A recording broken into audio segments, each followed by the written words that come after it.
this is Doug. It has occurred to me that a rather interesting article I recently discovered on the topic of Isaac Newton's esotericism would make a good ASMR video, given one commenter's suggestion that I do whisper on conspiracies, a topic I mentioned when reading philosophy.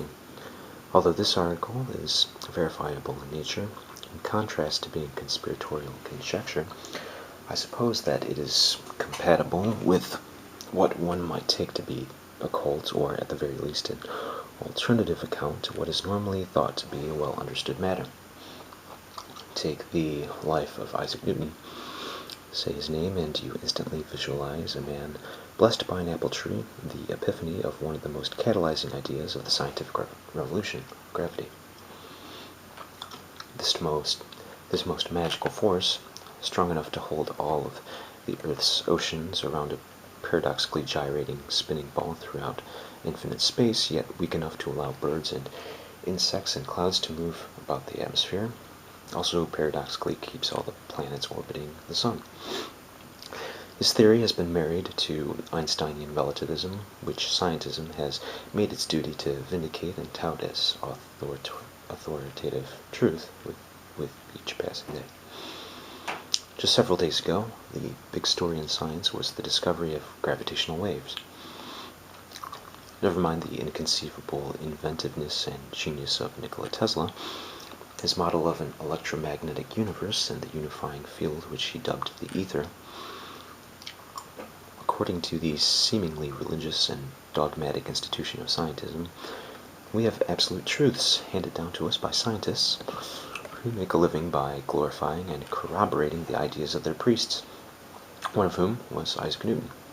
But what if I told you that Newton was not this strict, materialist, reductionist, atheistic, pure scientific mind, which the likes of Neil deGrasse Tyson, who never misses a chance to tout Newton's influence, would have us believe?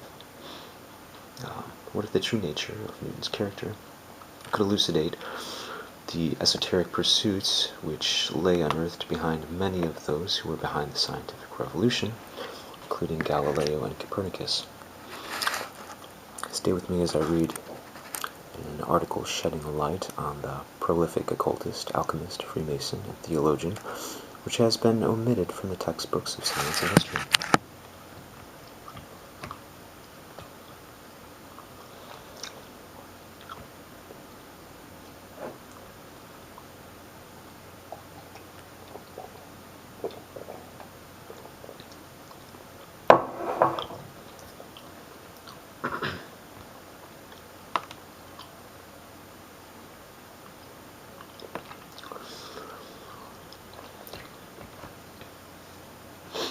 The Newton You Never Knew, Isaac Newton's Esotericism Revealed, by Brendan D. Murphy.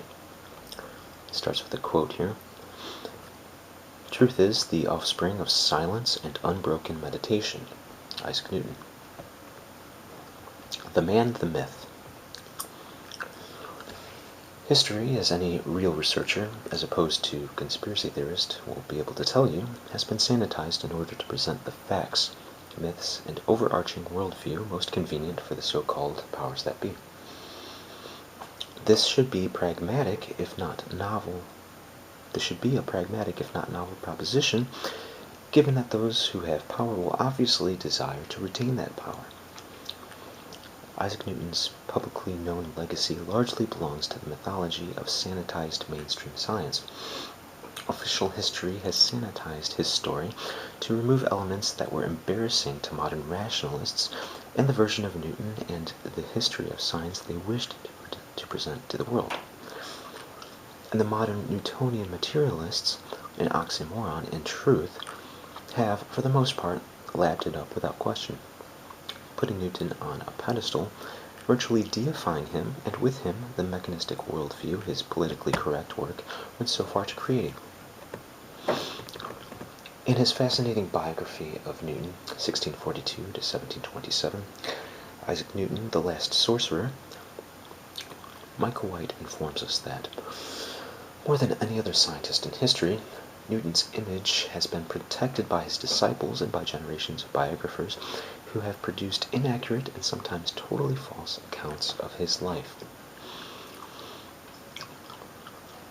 It was only in the 1930s that data revealing the real Isaac Newton began to materialize from the mists of history so that we could begin to understand the psyche of a man oft thought of as a one-dimensional pure scientist, a mathematical prodigy, and an unparalleled scientific genius who, along with Leibniz, brought us calculus and so much more.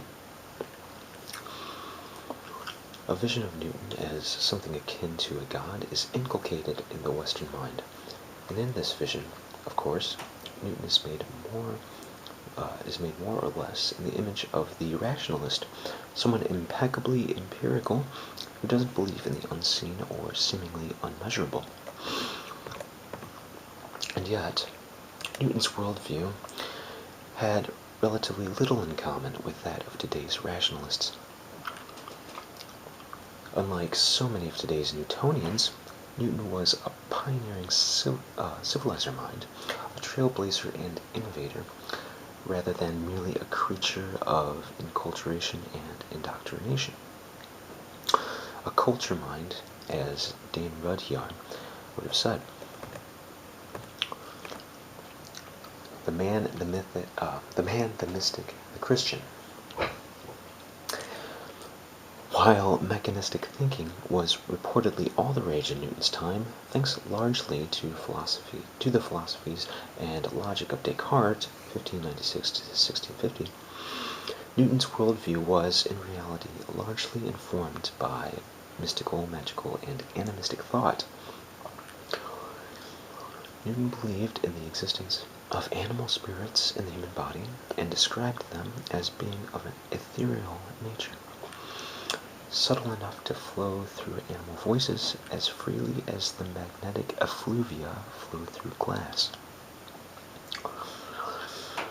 For him, all animal motions resulted from the spirit flowing into the motor nerves and moving the muscles by inspiration. Ironically, since Newton's time, all notions of forces somehow transcending time or space were considered to be in violation of Newton's laws, despite the fact that the great man himself saw neither his laws as sacrosanct nor as the limits of a universe which, in opposition to today's fine atheistic worshippers of Newton, he saw as God's creation. Newton's God, however, was not nearly as anthropomorphic as many Christians of lesser intellect. Newton demonstrated a good deal of insight when he wrote, "He is eternal and infinite, omnipotent and omniscient, that is, his duration reaches from eternity to eternity, his presence from infinity to infinity. He governs all things and knows all things that are or can be done. He endures forever and is everywhere present, and by existing always and everywhere, he constitutes duration and space. He is all similar, all eye, all ear, all brain, all arm, all power to perceive, to understand, and to act, but in a manner not at all human, in a manner not at all corporeal, in a manner utterly unknown to us." Thus, the gravitational force, for instance, was an expression of God's being and his will. Newton's purpose in his mind was to unfurl the mysteries of his God's creation, to enunciate the principles according to which it functioned, thus rendering greater glory unto his infinite and eternal Creator. Newton was a devout Arian, thoroughly Christian, but belonging to a stream that rendered him a heretic. Arians were named for their support of the early presbyter Arius, a man recognized as being knowledgeable and who rejected the belief that Christ was homoousios, or of the substance of the Father. The Alexandrian priest argued that Christ, although still divine, was created by God as the first creature, and therefore was non-existent prior to that. Unlike God, Christ had to have a beginning. However, when the now infamous Council of Nicaea was convened by Emperor Augustine in 325 AD, Arius and his supporters were bitterly opposed to the rabble present, or by the rabble present, and the council ultimately voted by a narrow margin to fuse the identities of Judas Christus and Rabbi Jesus in order to create the new deity, Jesus Christ. Constantine declared Christ and God of the one substance, and a new God was born. Perhaps it is appropriate that these fiery and reportedly farcical debates appear to have spawned the Santa Claus legend, as well as providing the new deity which solidified the power and control of the Roman state over its people by unifying them under the manufactured, state-approved belief system. Arianism was declared heretical in 325 AD, and yet Isaac Newton, quite rightly, it would appear, has taken the right side, albeit 1300 years later. Even in matters of faith and religion, Newton was politically incorrect, but more correct than the majority would or could have admitted. Regardless, his Arianism, Newton kept to himself, since at the time it was in such an orthodox religious climate. To proclaim it would have meant the likely ruination of his career, which I believe honestly is at the foundation of the taboos and dogmas of today's scientific establishment. For all these people, a breach of, modern accepted truths would just ruin their credentials, their career, their ability to keep, be accepting grants and funding to continue their research. That's also one of the reasons that many people will latch on to anything that they see as being promoting of intellectualism, which has been made through ingenious branding synonymous with scientism, which is the idea that science, although relatively still a young pursuit, somehow knows all that there is to know about existence, about the universe, all of these philosophical ideals of epistemology and ontology, the origin of the universe, of humans, with all these theories that they give us, that we've got it all figured out, and it's only, thanks to science, and that we can discount anything that anybody with any ideas of spirituality or religion or the occult or any philosophical musings that go against what the current scientific established truth is, they're crackpots and not to be listened to. So if that's true, then why is Newton still, one of the heroes, one of the saints, one of the priests of modern day scientism?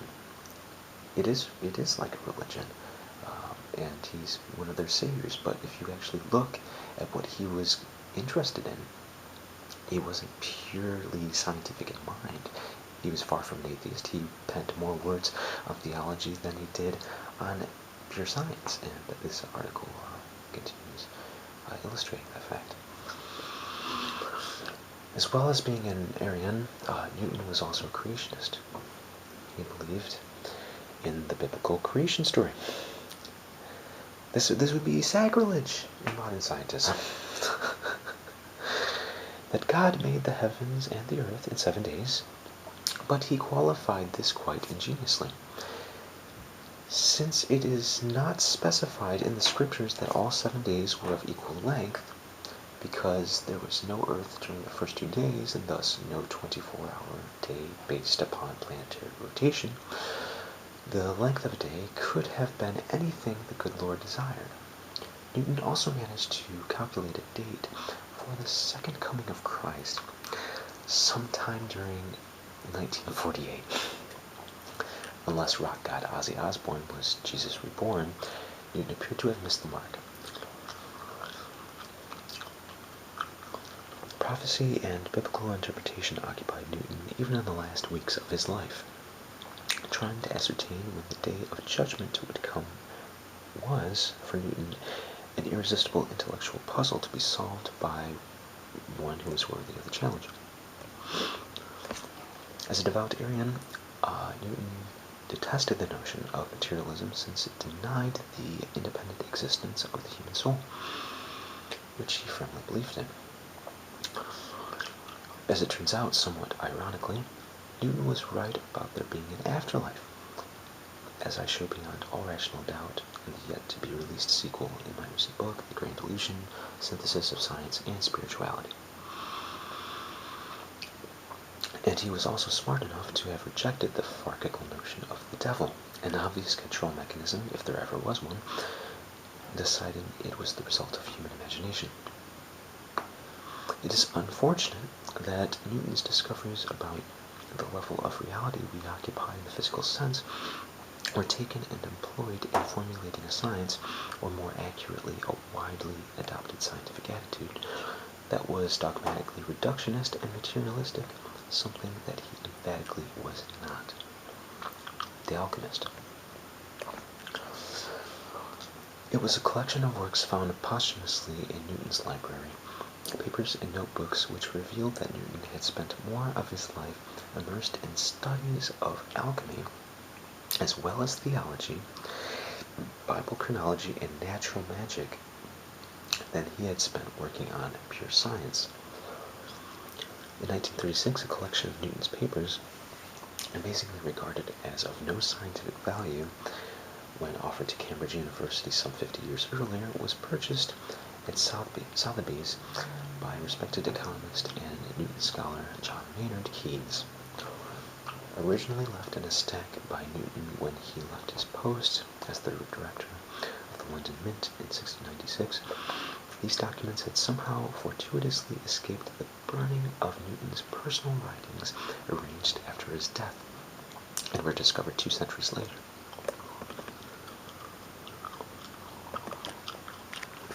Here we have an illustration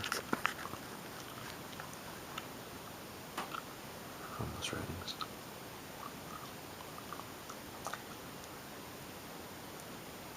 Lapis Philosophicus from the manuscript 416 by Sir Isaac Newton, which I guess translates to Philosopher's Stone, which is of course what all alchemists were in pursuit of.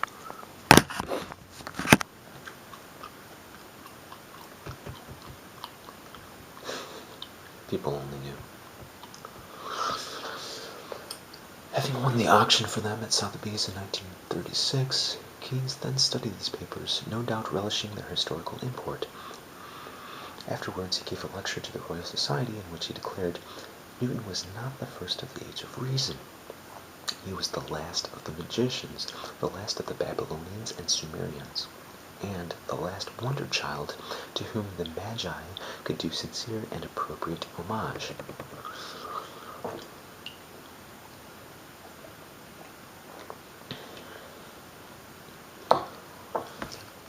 Newton had, according to White, written over 1 million words on the subject of alchemy, and that doesn't include the works of his that were lost in a fire where he lived. Consider that a normal-sized book of about 300 pages today might contain roughly 100,000 words. According to Luc Verlat, Newton's known work consists of 1.4 million words on theology, 550,000 on alchemy, 150,000 relating to finance, and 1 million on scientific matters. Indeed, White proclaims that Newton's alchemical research was crucial to his world-changing scientific discoveries. The two realms were inextricably linked. However, by hiding the alchemical, hermetic, and esoteric aspects of his studies and thought, Newton shrouded the very fields that elucidated his research. From this point of view, Victoria's science made its complex matrix disappear, writes Bauer. Thus, Newton contributed to the very sanitization of scientific history we are trying to recover from. As White comments, it was likely Newton's impassioned and obsessive forays into alchemy that had led, at least in part, to his theory of gravity, perhaps providing the initial inspiration for it. White reminds us that, in spite of its reputation, the efforts of some alchemists did produce much of value, including distillation equipment and gunpowder, which was likely developed by Chinese alchemists around the 6th or 7th centuries. Even ignoring the role alchemy played in inspiring Newton's discoveries, alchemy sped the arrival of the Industrial Revolution as much as any orthodox science. Picknett and Prince have written that every major character in the scientific revolution was steeped in hermeticism, including Copernicus, Kepler, Tycho Brahe, William Gilbert, William Harvey, and Newton's nemesis Leibniz. So Hermeticism is based off the writings of Hermes Trismegistus, or Thrice Great. If you want to know why 3 is such a magical number, it goes back to Hermeticism. And if you ever get your hands on the Hermetica, it's deeply theological and occult, and it's insane that this actually established a lot of the ideas of, the proponents of the scientific revolution, including all the people I just mentioned: Copernicus, Kepler, Tycho Brahe, and Leibniz, and others.